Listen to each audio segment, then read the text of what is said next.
An intermediate to deep magnitude 6.5 earthquake was reported in the evening near Faizabad, Afghanistan. According to the United States Geological Survey, the quake hit on Tuesday, March 21, 2023 at 8:47 p.m. local time at an intermediate considerable depth 187.6 km.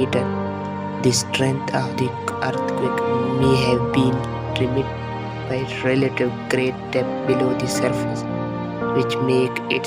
Dear viewers, thanks for watching.